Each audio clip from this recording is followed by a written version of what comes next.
Hi there, and welcome to our Christmas film review. Today, me and my sister Hope are going to review our top 5 favourite Christmas films in descending order. Right, Hope, what is your number 5? My number 5 is White Christmas.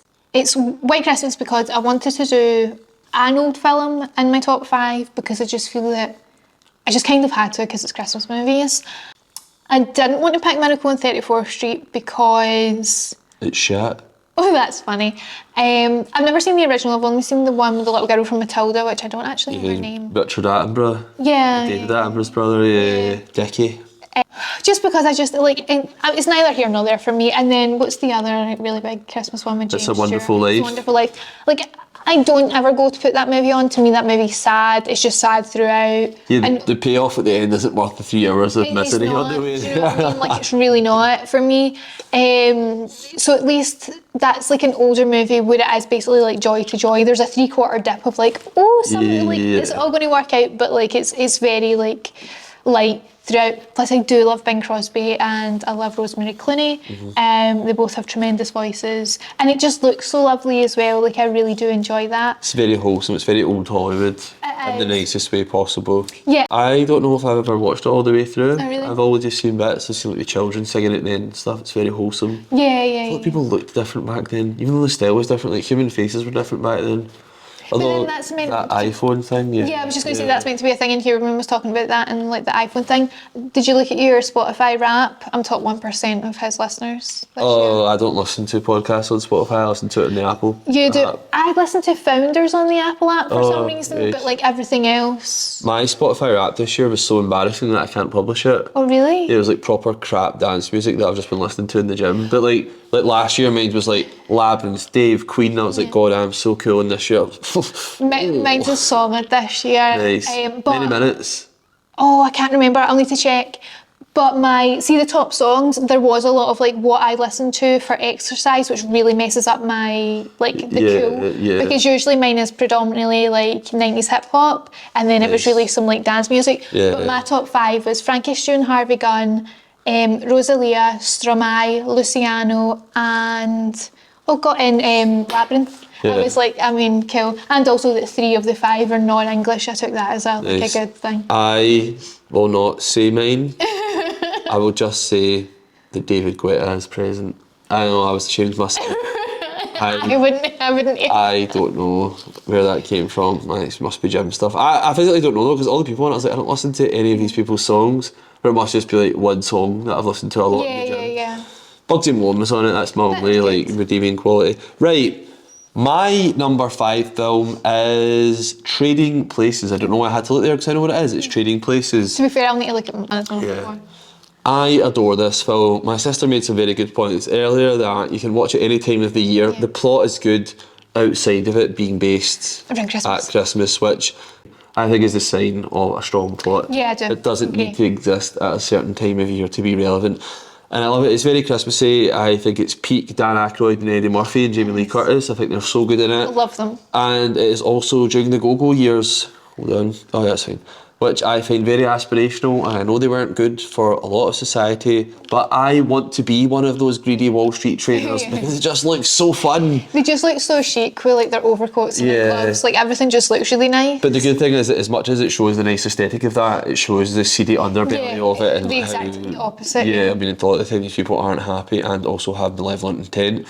So I think it gives like a good kind of balance feel. It does, yeah, because Mortimer and Randolph and Mortimer are awful, they're and disgusting. they show that, and also even like Dan Aykroyd's character in at Winthorpe, like he is a pompous idiot, do you know what I mean? So but yeah, looking good, Billy Ray feeling good, Louis. Oh, it's so it good. lives in my head rent free in a way that I love so good. much. But I mean, I'm talking there about like it making good moral points. To be honest, I don't really give a fuck about any of that. Like, I just think it's an excellent film. I like how it looks and I like how it makes me feel.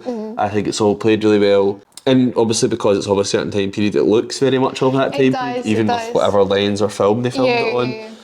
And I just absolutely love that. I was saying to Hope that could have been my number 1, even though I put it on number 5. I could have put it on number 5 as an afterthought, but it could have been my number 1 because I absolutely love it. So yeah, I'm going to do my number 4 is Elf. And so like before we started, we had a bit of a conversation about this, which I think like is ultimately true. Elf for me, do I sit and watch it? Not really, no. But I kind of was thinking about, again, this is a very niche reference, Hot 97 done a top 50 hip hop of the year, and some of the curriculum was its impact at the time and then how it's lived, and I kind of was like keeping that in mind when it was coming to the Christmas movies, because I feel like at the time when Elf came out, Oh, it's huge. yeah, it was, and I think it kind of, it had to me like the feeling, even though the first Home Alone came out before I was born, but in that same way of like, it felt like the movie of a generation for Christmas, and I think it kind of brought more attention other than Hallmark movies making Christmas movies at that time, or at least to it's me very that's mainstream. how it felt. Yeah, I would like to say that Home Alone was also out before I was born. I don't even know when the first one was out. 89? I think so. 89, yeah. And then the other one was in like 92. Yeah, something like that, yeah. Even though this is a sidebar, I rewatched Home Alone recently. So the first one, Macaulay Culkin's character is 8, Kevin's 8. The second one, he's 10. However, when he goes missing again, the parents reference it was only last year that he went missing. Really? I'd never picked up on that before, but I was just became aware. I was like, oh, he managed to have 2 birthdays, and what's then only meant to be, well, a year, but also At Christmas. yeah, because it's Christmas to Christmas. But then also Nana and Joe Pesci. Joe Pesci looks like our dead grandmother. Yeah. But we didn't like her, it's okay. Yeah, it's fine. She wasn't a nice person. But then he mentions that they were in jail for 9 months, which I appreciate that the criminal proceedings might have took 3 months to get them into jail, but just the timelines were not timelining. Yeah. Like it was all over the place. Have you seen the Macaulay Culkin skit he's just put on it? How good is it? I love it. It's so good. I'm so glad that I really like see when someone's had success over something and they're not annoyed to talk about it. Fun at it. Do you know the boy that Malcolm in the Middle says that he has long-term memory loss and doesn't remember doing Malcolm in the Middle? Yeah, I've actually heard him talk about that separately, and what he was said was he clarified, I don't know if he clarified because he got heat, but he clarified on a podcast that I was listening to, and he basically said that no, there was just so much going on, there's chunks of his, there's nights out and things, or so many things blurred into ones, he doesn't completely disown it, he was really? in Malcolm in the Middle, yeah. Does he still look like a 10-year-old with a beard? He does look small, because he was in an episode of Criminal Minds, and he looks the same, unfortunately. Anyway, back to Home Alone. Sorry, Elf, sorry. Yeah, so I just think, for me, Elf isn't something, because I think, and I think with a lot of Christmas movies, they're for children, so I think, a lot of it is juvenile humour, which I don't actually, it doesn't make me laugh. Yeah. But I like the idea of it, and I think it's sweet. The aesthetics of it are nice as well. The aesthetics of it are very nice, and it always brings me joy when Zoe Deschanel sings Yeah. Baby It's Cold Outside, the Dean Martin, and did he do it with Doris Day? I can't remember. But yeah, when Will Ferrell and Zoe Deschanel sing, and she's got such a lovely voice, so I always really like that Very scene. old Hollywood, her voice as well. It is. I think she's got that kind of look as well, with her big eyes.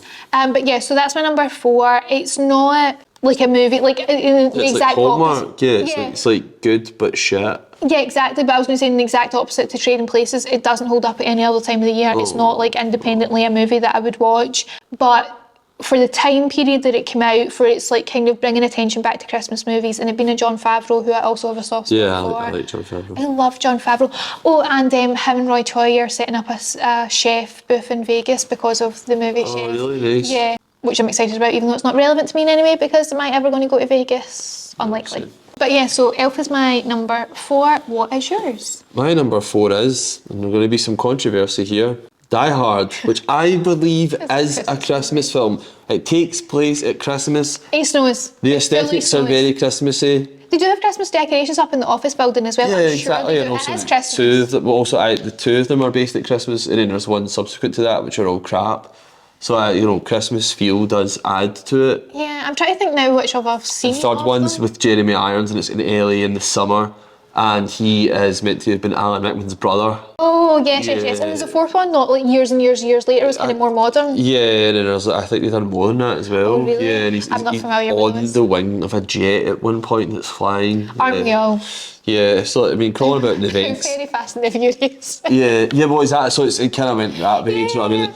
I can handle them crawling about in vents, killing German terrorists. So they're not actually terrorists, so they're bank robbers. But that's and he does it in his wife beater and his bare feet, and he kind of manages to use his He's savvy. Yeah, is to he kill them all. Is he former military, or is he just a police officer? He's just a policeman. He's just a policeman with lots of chutzpah. Yeah. But But like, Some real zeal got yeah. So like, a good initiative. Training, don't need it, just need some enthusiasm. Yeah, and a good old haymaker. Yeah, exactly. Which will kill these hardened criminals. But to be fair, I will believe Bruce Willis. Same, I love Bruce Willis. I love Bruce Willis. I mean, he's butch. I love him. Yeah, I feel very bad that He's not what's well. happening to him. Yeah. But I think it's a great film. It's cheesy, it's 90s, it's crap, but in all the best ways possible. It's shit, but fantastic. Yeah, I love it. Yep. I like Alan Rickman in it. I like his kind of like dry delivery as the villain. Yeah. I like he's actually a villain. Like he's not messing about. Like he is killing people. He's not a good guy.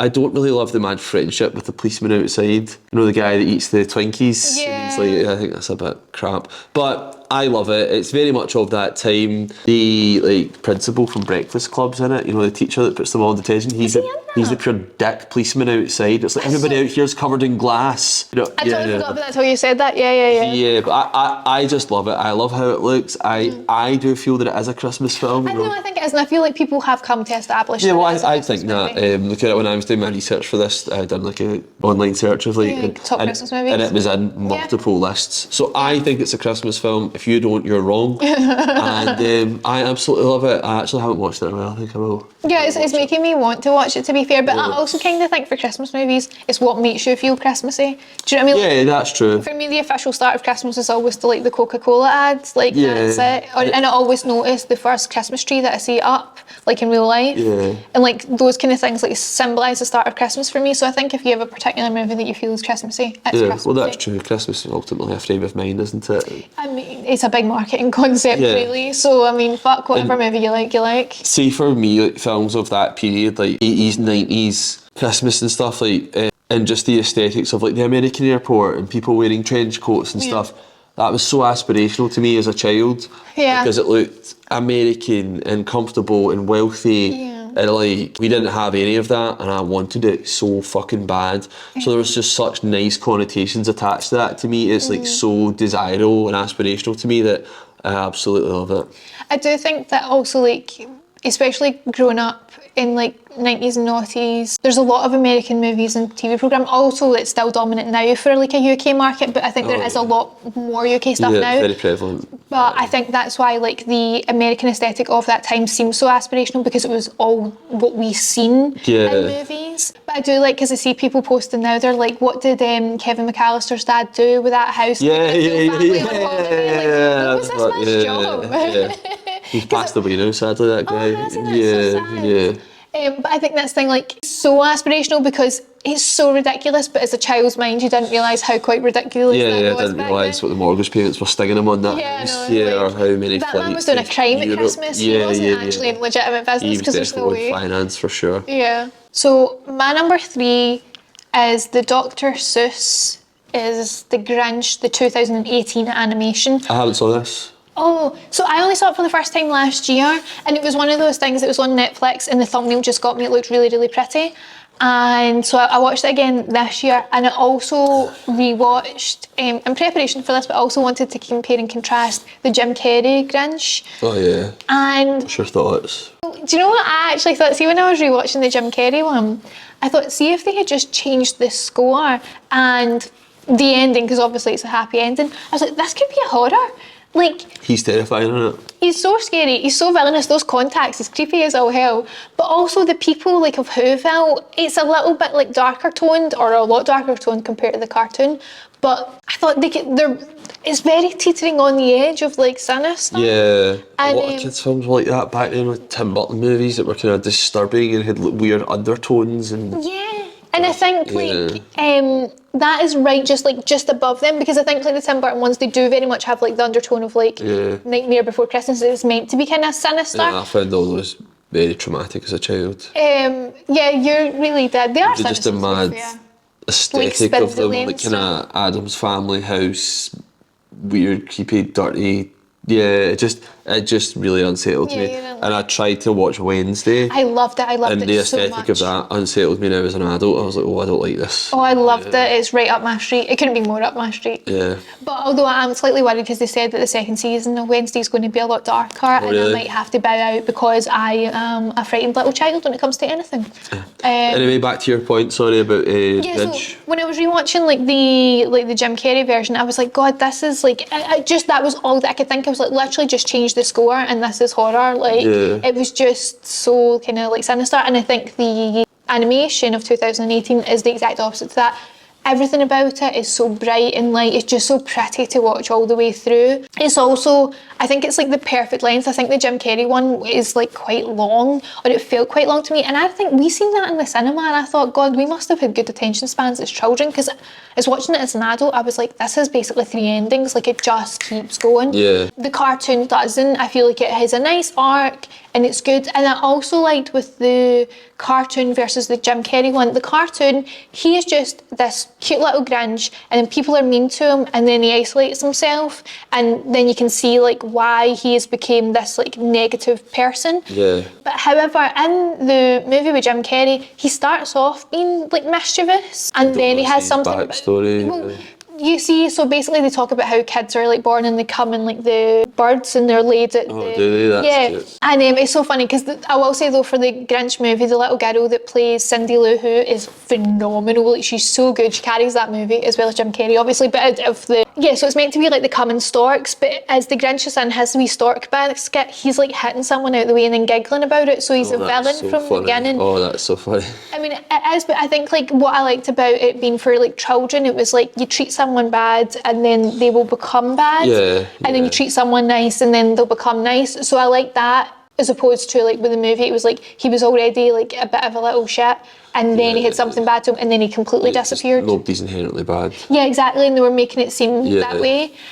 So I like that, but mainly I like it for the aesthetic of it, because it makes me happy to watch it. It's really pretty. I would recommend it. And there's also 2 songs in the actual movie, the Jim Carrey movie. I'm not here for musicals, which I know is funny because I put White Christmas on it, which they do have songs throughout, but it's like Bing Crosby singing. That's absolutely fine. It's not the same as Jim Carrey singing. It's not the same as, or like a town doing like a sing-song. Like, I'm not into it. I don't want to like see a musical or a modern day musical in any way, shape or form. Did you know the new Wonka's a full-on musical? I didn't until they're trying to Jake scam Hamilton posted about it, and I was like, say what? That? So basically the PR have told them, like, don't advertise this is a musical, because people don't like musicals. It's like, Then don't make one. if you're already being told that that's not advisable, then you've already failed. Yeah. Also, people fucking hate musicals. So I love Timothée Chalamet. I already thought it looked crap, like Matt Lucas and stuff were in it, and I was like, this could have been amazing. This could have been like Wonka's kind of backstory. He made it slightly dark. Make it a proper film. But like Olivia Colman's in it, I don't have an issue. I really like her. Yeah, she's amazing. But like they're making it very British. It's like a BBC Channel 4 shitty film like Nativity or something. And then obviously it's a full-on musical. I am obsessed with Timothée Chalamet. I'll literally watch anything. I would die to keep him safe. But I will not watch this because I fucking hate musicals. Same with the Mean Girls remake, that's a musical. Is it? First of all, we didn't need a remake yet. Mean Girls is still very much in the zeitgeist. Mean Girls is part of the culture. Do you know, but it's a musical. I'll never watch it. I was wondering if I could put Mean Girls in my top 5, because I was like, they do have the Christmas that's a Christmas. nativity. Oh my God, I was like, that's so can funny. that technically be a Christmas movie? No. But sorry to interject. No, that's so funny. I didn't even think of that. That is technically a Christmas, so I love that, man.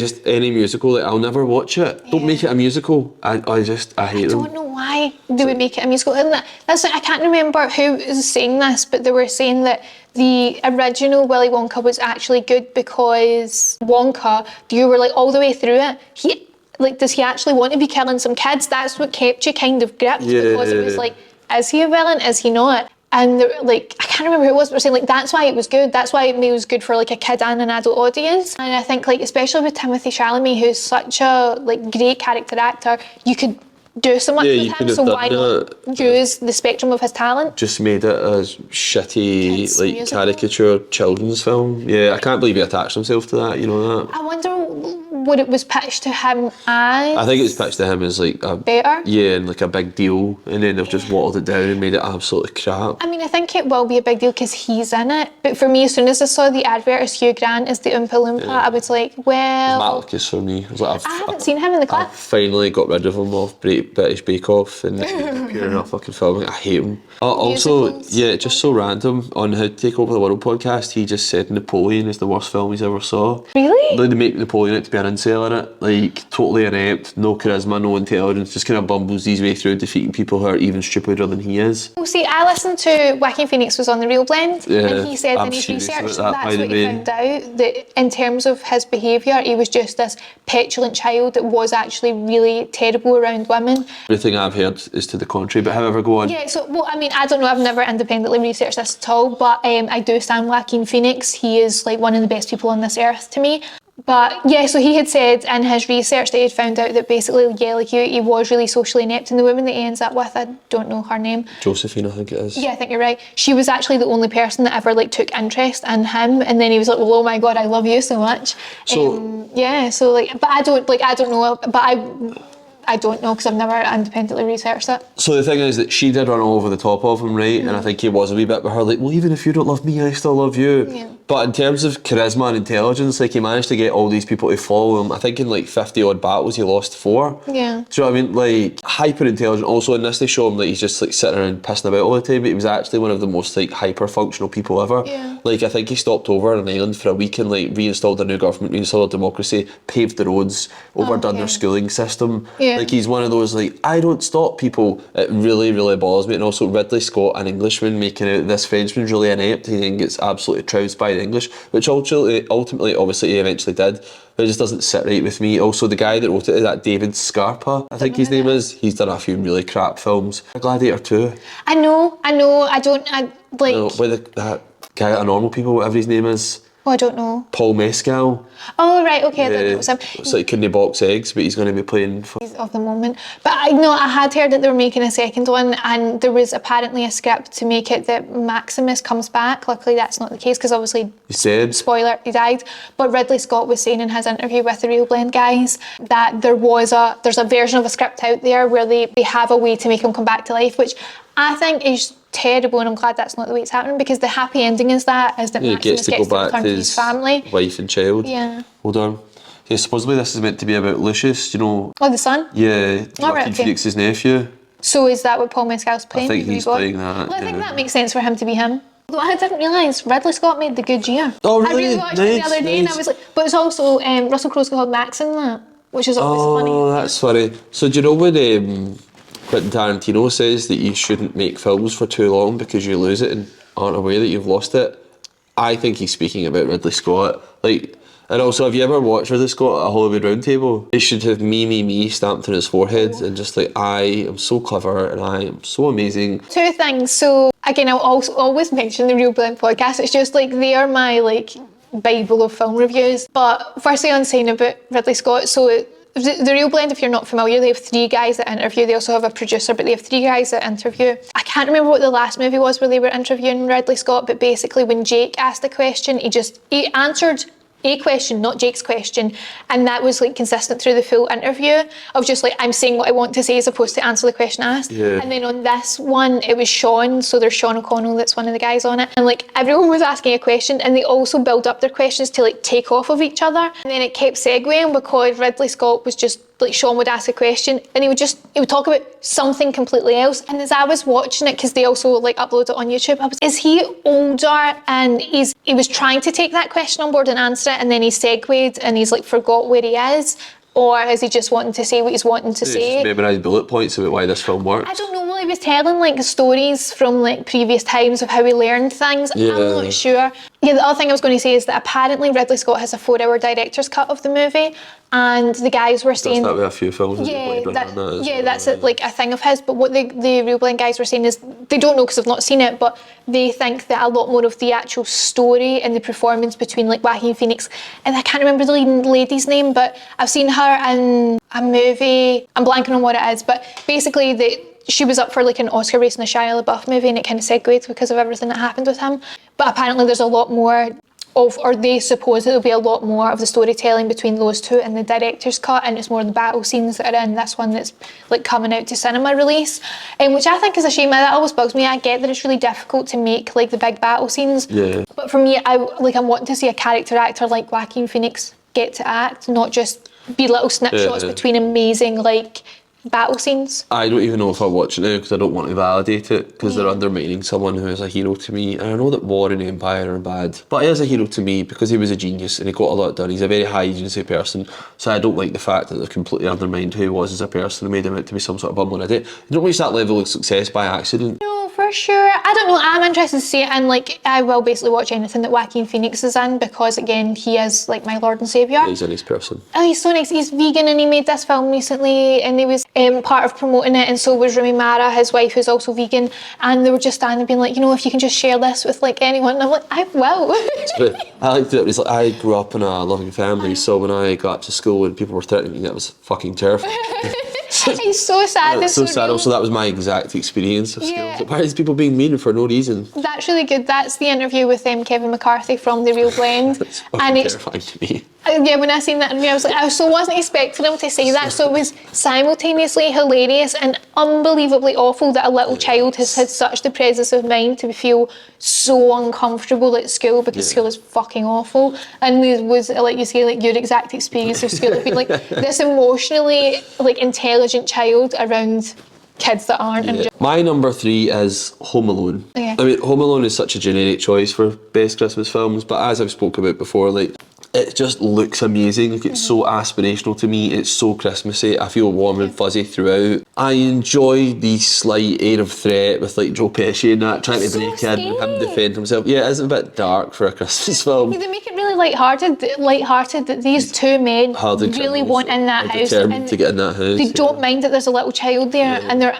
like happy to be scaring him, because they knock on the door and they're like, yeah, we know you're in there alone. Yeah. That's actually terrifying. That's a child. That's my adult worst nightmare. I feel like the police would have probably done more in that situation. They wouldn't have just chapped the door politely and then walked away. Yeah. However, I don't care about plot holes. I think it's good. Also, that Joe Pesci played that character and Tommy in Goodfellas in the same year. Is that right? Yeah, because obviously that character is kind of sinister. He's a burglar, but but he's Tommy not, in Goodfellas is fucking terrifying. Oh, so scary. So it has reigned, because he's also done My Cousin Vinny. I don't know if you remember that. Yeah. And he's like really Melissa non-threatening and stuff. won an Oscar for that. Oh really? Yeah. Big shout. But anyway, I just love the film. I just think it's so wholesome. I love everyone. I love the family. I love is it Kieran Culkin? Yeah. Yeah, who's in Succession now. That's he's just like his little specky brother who wets the bed. Like, drinks I love it all the time. Also, so funny now to see him as Roman in Succession, but he was that kid in Home Alone. Like, it's so funny. I love him. He's like, do you have a fetish for almost killing dad? so I love it. Milks for perverts and for kittens is one of my that's favourite so lines funny. of all time, That's so which funny. is also true. That's hilarious. But yeah, no, so there's not too much to say about Home Alone. I just absolutely love it. I love the kind of adventure vibe. I love the aesthetic. I like the performances. I just can't get enough, and it always makes me feel so warm and fuzzy. Like, I think it's truly a timeless film. What do you prefer, 1 or 2? 1. Oh, okay. What about you? Oh yeah, so we can just go straight. So my second one is Home Alone, like my number 2? Yeah, my number 2 of this ranking is Home Alone. Yeah, so 2. Extend into that then. And I rewatched both of them. Well, actually, to be fair, I rewatched the full of Home Alone 1 yesterday, and I've watched the first part of Home Alone 2 this morning. I will finish it later. I've obviously seen it countless times, and I was all the way through. I do really like that the second one takes part in New York. I like how that looks, but I think number 1 is the best one, is typical of. Obviously, there was subsequent Home Alones without Macaulay Culkin. Those don't count. They don't count. Those are different. They like don't that, count. you know, someone was buying IP. Just ripping the whole out the franchise like that. They're not real. Yeah, for me, I'm not There's like 5 of them. Yeah, there's like loads of them, but like I'm seeing Home Alone as 1 and 2, Macaulay Culkin. It's not the same thing. It's the Die Hard thing again. Yeah. But yeah, so I think number 1 is also my favourite choice of the 2 Home Alones. And the same thing, like, it looks so wholesome, like it does. He's great, like he was an infant basically and carries a whole film by himself. Yeah. I really liked the wee scene when he's like getting ready to go to the supermarket, and he's like, right, well, I just need like toothbrush and a toothpaste, and he's like talking to himself in the way of like, I'm running down my shopping list. Like, he's so good in it. And yeah, like their house is gorgeous, like it just looks so wholesome. It's so snowy and nice.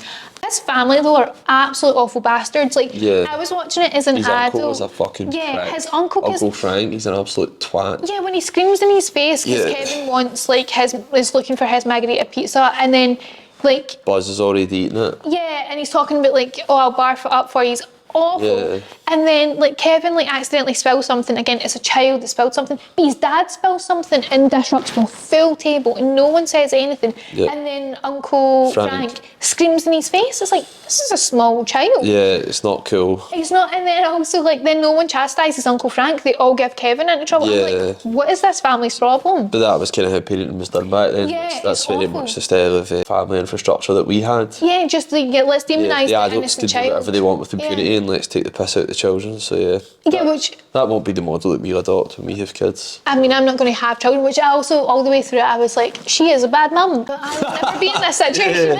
That's so funny. Be Mum like- shaming.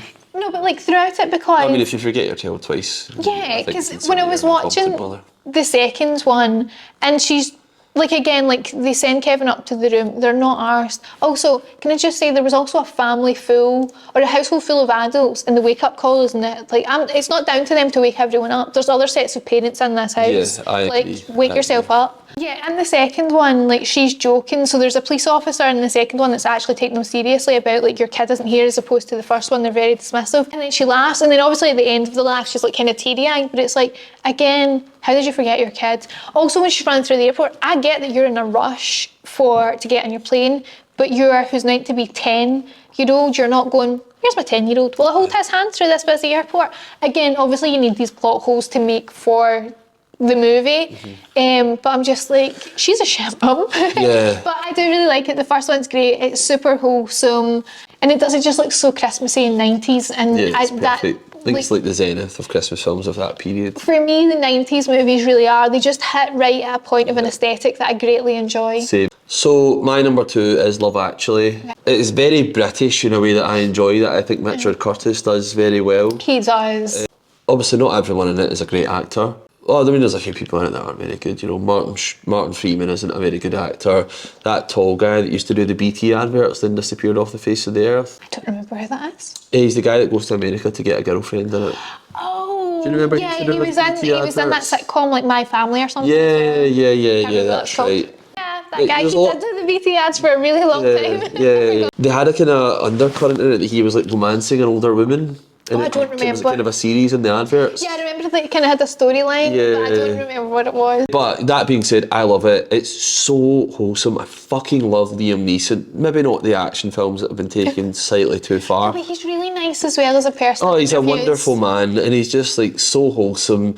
Emma Thompson is a fucking incredible actor. So good. The thing with her and Alan Rickman cheating on her and going through the room to compose herself is Heartbreaking. Yeah, it's heartbreaking. It's done so well, Yeah. and that stands up against films that aren't just Christmas films like that. No, that was acting just a great is performance. fucking incredible, and it just makes me so sad. It's just so well done, wholesome, good music throughout. Bill Nye is so I love good. him so much. He's so funny. My man He is says the people- ugliest man in the world. That's funny.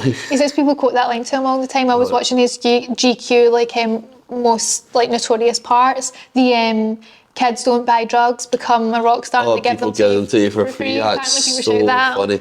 Yes, I have, Antode. That was perfection. That's so funny. Like, he's so good in it. I just absolutely love it. Again, I'm not a huge Hugh Grant fan, but I think he does his job well enough. Well, I mean, he starts being a pompous prick of a prime minister. That's very fitting. True. Did you see the video of Rishi Sunak using the hammer? I was talking to Eva about this. So, Russell Brand makes the perfect point.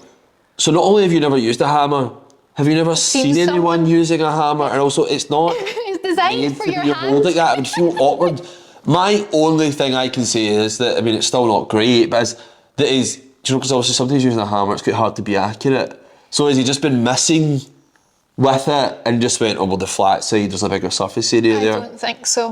I think you're giving him more credit. As someone who used to do a trade job, I always go for tap bang. The little tap lets your brain knows where it is. And then they do the bang. That's what worked for me. But I also fucking hate doing manual labour, so don't listen to me.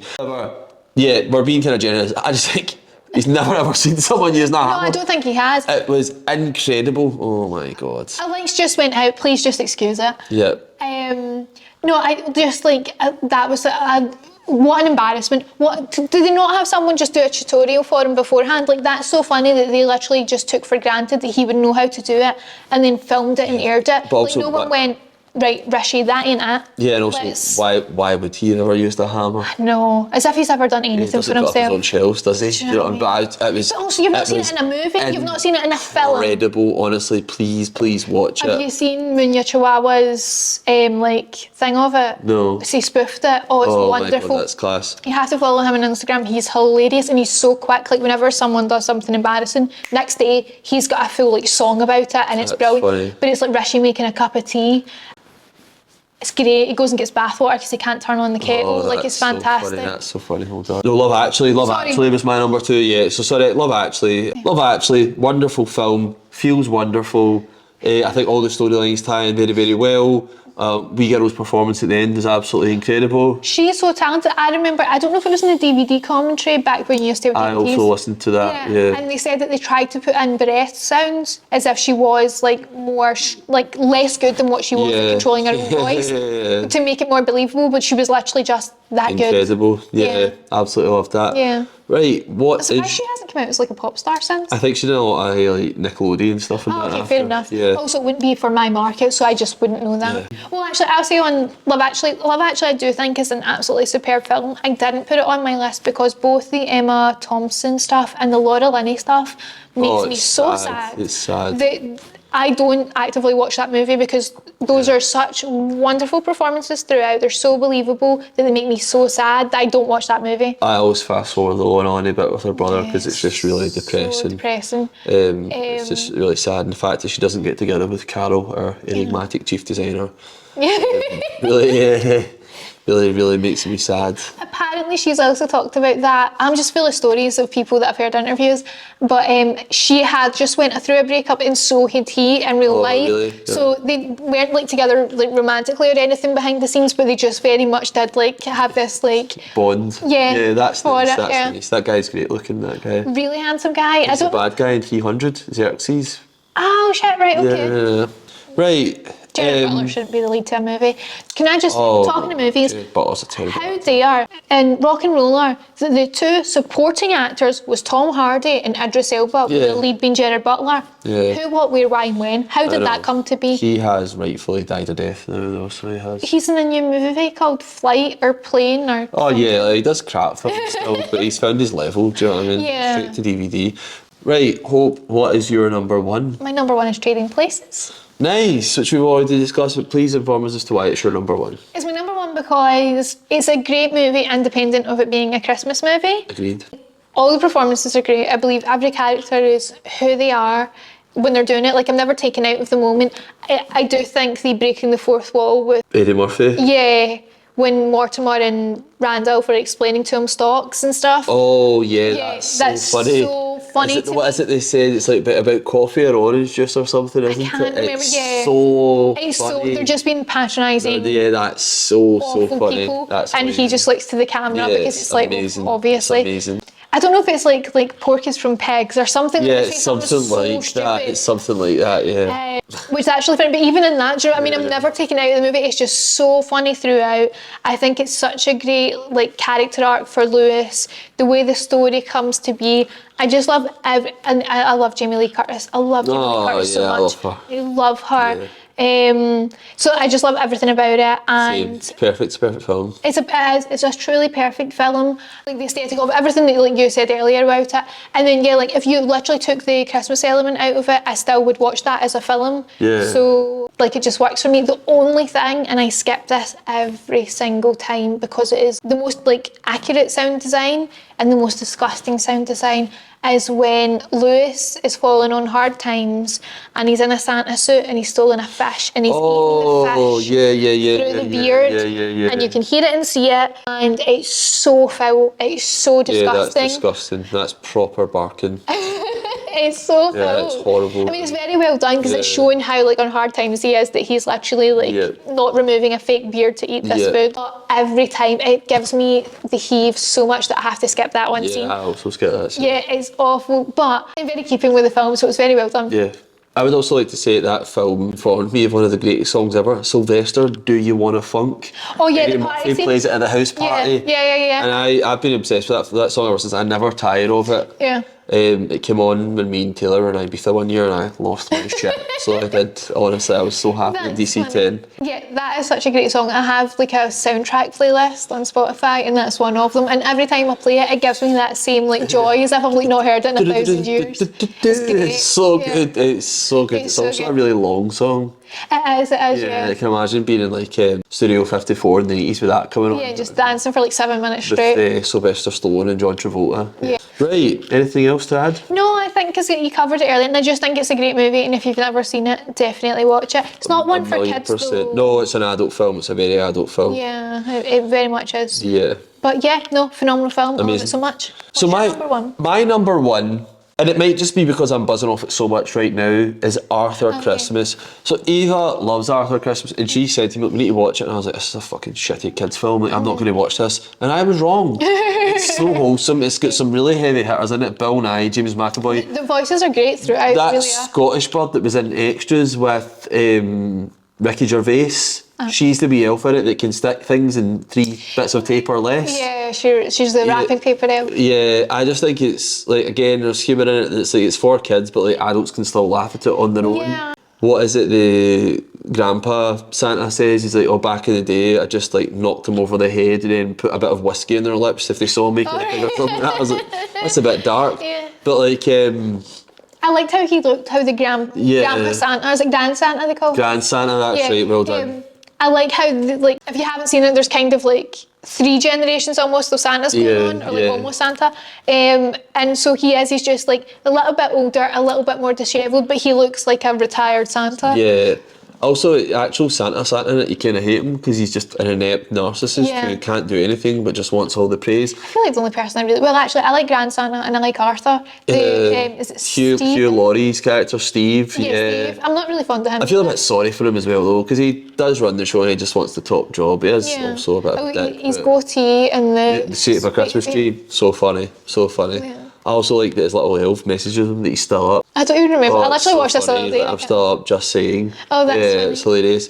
But yeah, just like, I like the adventure. I like that Arthur is, you know, your typical hero who's the diamond in the rough. I love the aesthetic. I just think it was so wholesome and I just absolutely loved it. And also, there's not a great deal of plot, you know. No. It's super wholesome. It looks great. And I was so caught by surprise by it that I've asked Eva to watch it every single weekend since we watched it, but she says, no, we must wait till Christmas again, we must delay, so that's fine. yeah, I'm obsessed with it, and I think if you like wholesome Christmas vibes, you really can't miss with it. Yeah, I would say that's true, yeah, and it is one of those ones, because obviously every movie has to have an arc. I do like... low stakes. I like low stakes. Yeah, same. Especially with a Christmas movie. I'm there for the wholesome feeling. I'm not there for like the Love Actually and Emma Thompson finding out that her husband is just having an affair and like a cliche like office man. Like, do you know what I mean? Oh yeah, like I like how low stakes it is. And that's very good to me. And I really like the scene when all the elves come to Santa's door and they're so like upset that he's missed one child. Yeah, he's just accepting that they've missed a present kind of thing. And they're all like dumbfounded by it. I love that, yeah. I like the pure old elf, he's about 500 years old, he gets out with the kind of Morse code thing. Yeah, whatever that machine was, yeah. Thought it was hilarious, That but was yeah, good. really loved it. Yeah, that was a good one. I liked it. I went to look it up afterwards. The woman, the like NSA or CIA or American government woman, whose voice that was, I was like, I know that voice. I don't know, I can't remember. I need to look it up because I was like, I know who you are, but I just can't place you right now. The mum is Professor Umbridge. Oh, okay. Can't remember her name. Do you think she's meant to be modelled on the Queen? Oh yeah, well she looks exactly like the Yeah, Queen. like Yeah, but just much nicer than the Queen. Well, yeah. But that woman's name is it Imelda Staunton? I think Professor really don't Umbridge. know. But Professor Umbridge, one of the most hated characters of all time. Is that right? Yeah, Eva read a list of the most hated characters like in like TV and that, and she wasn't on it, and I thought she should have been on it because she's worse than Voldemort to me. She's like a total Nazi. Yeah, I thought it was really wonderful. Sorry, just to reiterate. No, sorry, I was going to say I don't remember Harry Potter that accurately. I didn't read them, and I've only seen some of the movies, so I'm really not. And I seen them when they came out, so I don't have a strong memory of that. I would actually be happy to see the Harry Potter remade. Do you know that? Because I'm a huge Harry Potter fan, but I have lots of notes about the film. That's like, I have notes. Yeah, I like all the cast, and I'm glad they were in I it. love Daniel Radcliffe so much. But like they weren't executed well. Like they deviated from the books wildly. They make them kind of tongue-in-cheek, kind of comedies, kind of stupid. Like there's just so many things. I'm like, that character wouldn't do that. That character wouldn't do that. Yeah, Like, I think that's it's sadly very something gimmicky. that happens in movies. Like whenever they're brought over from film, they need to have like brought over from books, like the low-hanging fruit, so that they appeal to a wider audience. Yeah. And I hate that because I think like when an audience is patronised, Yeah. I just think like the There's only so much way for to kids as have well. but the only way to make a child bright is to engage with them in a bright way. Yeah. So like why? Don't treat them like they're idiots. Yeah, They're because not you will idiots. create an idiot Yeah, then. exactly. Although I didn't know until you told me, because I was always like, why are they dressed like that? That it was meant to be set. Oh yeah, it's in the 90s. It's in the early 90s. 'cause Yeah. I was like, why are they dressed Why like did that? they have hair like that and stuff like that? Yeah, I didn't get that either for a long time. Because I was just like, why did everyone like dress like shit? Yeah. Like, what's going on here? A lot Until of you it, explained that. Yeah, a lot of it didn't sit right with me, so I kind of want them to remake it. But I obviously I am one of the biggest Harry Potter fans in the world. I listen to the books on loop. Once I finish the last one, I just go back to the first one. Like, so this isn't hate.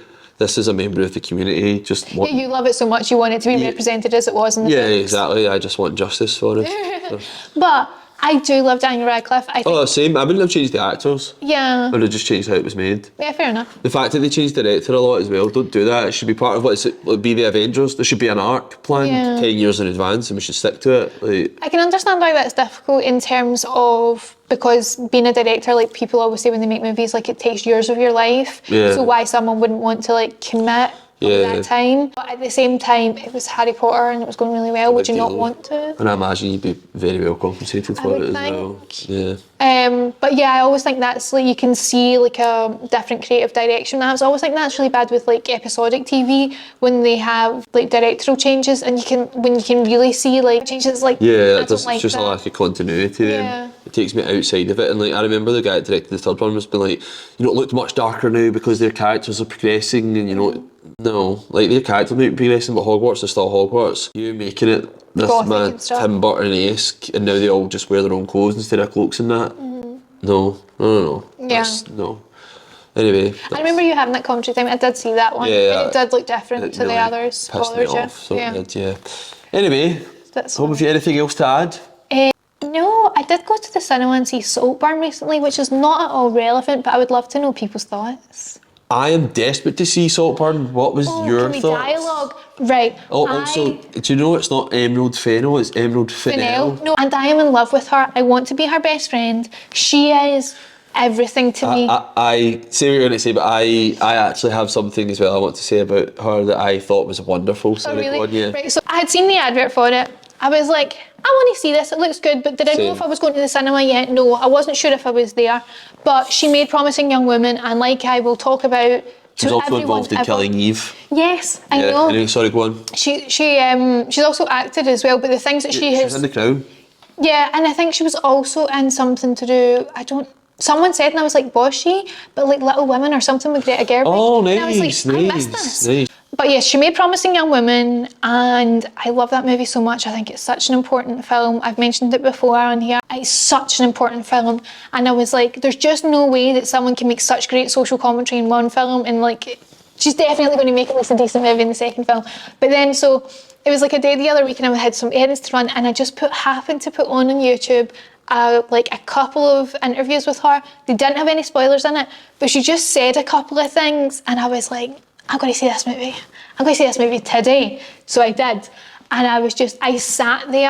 I literally said this to my therapist the other day. I was like, I got a cup of tea, I got an M&S cookie, and I was a pig in shit watching this film. Really? I can't remember the last time I was so happy. Really? I was so... Oh, I want to go. I was saying to my therapist, I was like, I literally giggled at a couple of moments because I was so in the moment of this movie that I had realised that my jaw had dropped, and I was sitting with an open jaw, and then being like, oh my God, I'm sitting here with an open jaw. That's class. It's just so... There's something she said about it, which I saw in an interview afterward, that was so funny. I can't tell you what it is because there's kind of two big surprises in the movie. Oh, really? And there's one that's earlier on, which is the one that she said she wanted to protect the most because it tells you the most. And then she had made this comment about that it just touched me to my core because I was like, I couldn't have articulated that point more perfectly. And you have to watch it before I can tell you what it is. Definitely to watch it. But it looks great. Like there was so much she's talked about how her and like as like the set designer, I suppose, how much they had really thought about the details of this house. But it looks fantastic. People keep commenting on the music because it's set in 2006 and then predominantly in the summer of 2007. Oh, okay. For me, there is a couple of music like Block Party and stuff and you're like, oh, I so know that. But I think it just very fits in with it. It doesn't take over in any way. I think the performances are so fantastic throughout. You believe everyone so much. There's just like little funny bits throughout. And I think it'll be a movie. Literally when I got home later that night, I thought I could watch that again and appreciate different elements of it again. There are bits, because I've watched people's subsequent reviews on it, and some people are just talking about like the more kind of like, again, I don't want to give them away, but there's a few bits in it that you're like, holy fuck, pretty mental. But that's all they're talking about. And it's in the same way for me when people talked about Bones and all, it was like, oh, it's so gratuitous, they're carnival. Cannibals. Cannibals, thank you. And it was like, yeah, you kind of missed the point. And I hate when people reduce something down to the most sensationalised part of it. And I think that's just, it's so vapid and so redundant to just do that. And it's like just so like, it's like when like a shit comedian or just anyone wants to say something negative about Dave Chappelle, to be like, oh, I got my name in the same sentence as someone that's doing great art at whatever their thing is. There was actually one in particular, I'd watched them basically a review where the person, all the way through it, they're just showing clips of Saltburn, right? And you can only hear the person's voice. And they're basically just talking it down in a really reductive way of not taking, like, the movie's a very good movie.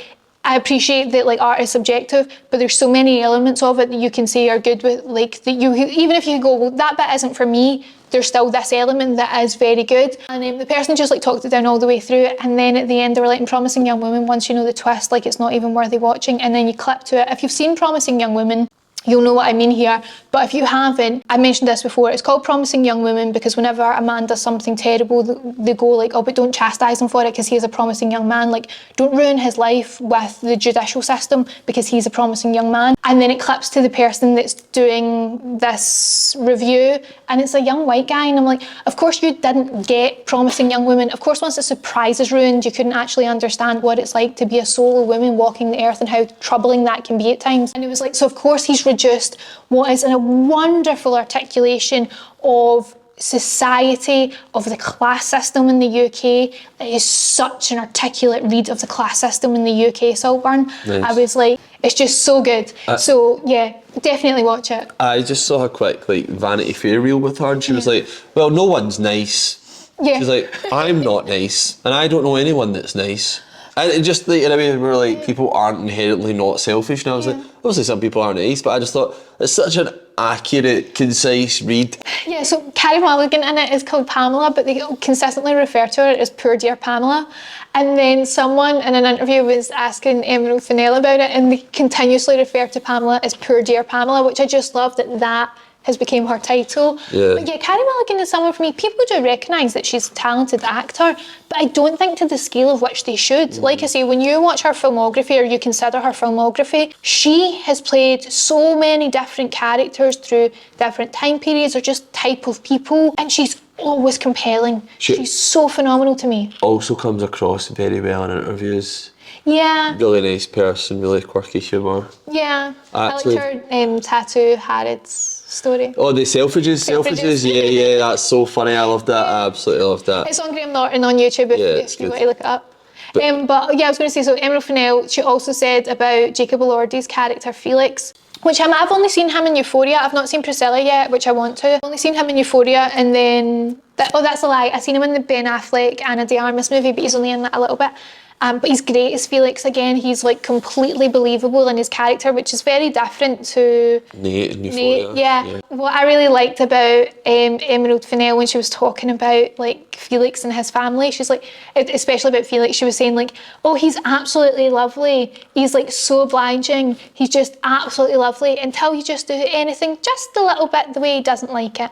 And it was that, it's like that as well. She has these really perfect like critiques of character and that level of wealth of like, oh yeah, they're so great. No, they're not. Or on the surface, no. Yeah. Like there's just, and you see it with, I would say she does it with each character very well. Like no one is on screen that doesn't have a character arc, that doesn't have character development, that doesn't add to the story. Even if they're like, Richard E. Grant is probably screen time is like less than 8 minutes, but he's great in it. He plays that type of character so well, doesn't he? He does, and again, I would have to give spoilers, so I'm not going to, but there's a moment of like, people are emotional. Servant, I guess, like the house guy, who is very good, he's very chilling in it. He's in the adverts, so you'll have seen him. He's the one that greets Barry Keoghan. yeah, at the door, Oliver at the door. And he's trying to get the curtain and he can't get the curtain. And Richard E. Grant is trying to pretend that everything is fine because he is well-to-do and like we don't say that anything is bad, even though everyone's like very upset. And then he like flips out and it's just like everything like that. It just had the perfect like tone throughout. And I think like also the timing of the movie is very, very good. Like it feels like it keeps pace throughout. Nice. I couldn't like... Yeah, I recently better watched things. Oppenheimer and the 3 hours went by pretty quickly, which for a film where not a lot happens, I thought was... it's a great skill. Yeah. I love how my review of a movie is like 8 minutes of me non-stop talking at a very quick pace, and yours is, yeah, that's good. Yeah, you're just a much more thought-provoking, detail-oriented, comprehensive person than I am. I don't think that's true, but I think when I like something, I like not a lot, but a whole lot. Yeah, Emerald Fennell, I just love her. I could just watch her interviews. We need more people like this. Yeah, she's just, it makes me want to, apparently she's wrote a couple of books as well. I want to go back and read them. Multi-talented queen. Yeah, like she really is. Also, whoever was doing her glam throughout her PR interviews, I really liked. Yeah, some of the magazine covers and that she looks great. Yeah, she's a really pretty woman. Yeah. But I loved like her makeup throughout. It was just, I kept like really like looking at it up close because I'm watching YouTube on my TV, so obviously I can see it in great detail. And I was like, that's really good. That's really nice makeup. But yeah, I could just listen to her forever. She just has such an interesting, humorous perception of everything that I've heard her talk about so far. And yeah, that thing about no one's nice. I'm not nice. Yeah, was like, I don't know anyone that's nice. I thought it was so funny. I thought it was class. So good. Right, anyway, let's wrap up. Thank you so much for watching. Let us know what you think in the comments and let us know what you'd like us to do next. Actually probably going to put this one out first. We filmed a CFDA look review last week, but I think this is more topical right now, so I'll put this out first and then look out for the CFD looks review coming out next week. I'm just very slow at editing because I resent it. Thank you so much. Hope. No, thank you for watching. If you have seen Saltburn, give me your thoughts. Yes, if you have seen please Promising Young Women, let me know your thoughts. To be honest, I will only agree with you if they're positive. Yeah. In Saltburn, you can have any opinion you want. In Promising Young Women, if it's not favourable, I'm judging you. Because I'll think you're inherently a misogynist. But other than that, let's end on that happy note. Thank you so much. Any of the movies, give us your thoughts on them. If you haven't seen Trading Places, because I appreciate it as an older movie, not with a child audience, watch that. It's really, really good. Let us know your thoughts. Yep, peace out. Goodbye. Sorry, no one saw that there. That's fine. Sorry, goodbye.